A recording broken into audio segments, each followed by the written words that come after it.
Michael Glenn started the Star Observer in 1979 under a radical business model, which was he was going to sell ads to fund his publication. The first issues combined news of community oppression with good old-fashioned advertising about the latest underground leather parties. For those of you who are too young to know, and those of us who are too old to remember, let me tell you, the parties rocked back in the day. Through the 80s, as the AIDS epidemic claimed far too many lives, the Star Observer was an important source for community news in a world of mainstream homophobia and hate.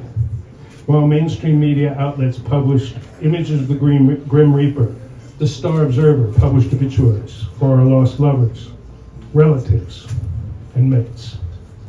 Those ads kept the Star Observer alive during our darkest days. The 90s were the halcyon days of the pink press in Australia. The Sydney Star Observer grew to be 60 pages a week, and it employed an army, well, seeming to us, a team of LGBT journalists, advertisers, reps, designers, and distributors. By 1999, every major capital city in Australia had at least 2 LGBT publications. The satellite group valued the pink press at $25 million when it publicly listed a company and acquired every last LGBT publication in Australia except for the Star Observer. 1 year later, when the satellite group collapsed, the Star Observer was the last standing publication and remains to this day the oldest and longest serving LGBT publication in Australia. As advertising revenues have shifted from print to digital platforms, the Star Observer is poised to grow with the times.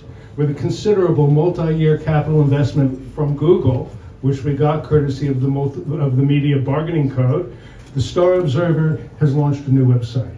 Over the coming years, we will invest substantially in the digital side of our business while continuing to produce a high-quality, free distribution print magazine.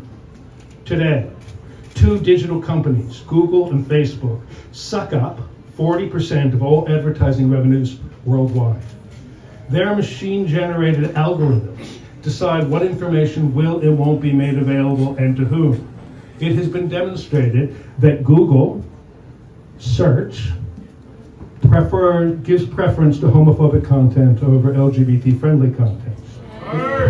It should also be noted that Facebook has all but buried community news in its race to the metasphere. Independent queer voices are essential to our community. They empower us. They give voice to our authentic identities. They allow us to tell our stories, to record our history, to hold power to account. A recent study conducted by YouSense found that 1/3 of all Gen Z respondents in Australia identified as LGBTQIA+. Similarly, in 2021, global marketing Ipsos surveyed Gen Z respondents across 27 countries around the world. Nearly 20% of all respondents in the Gen Z group said they did not identify as straight. In the face of phenomenal cultural shifts, born from the backs of early feminists and gay rights activists who disrupted society's normative binary culture over the last half-century, some conservative groups, they're threatened. They are attacking our community, shutting down our drag shows, threatening our rights to gender-affirming therapy, and questioning our very right to exist. Now more than ever, we need to support independent queer media to counter a narrative that allows hate to be disseminated.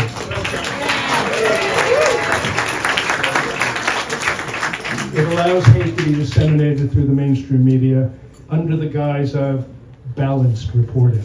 We deserve better. Thank you for coming and supporting the Star Observer. We'll see you in 45 years.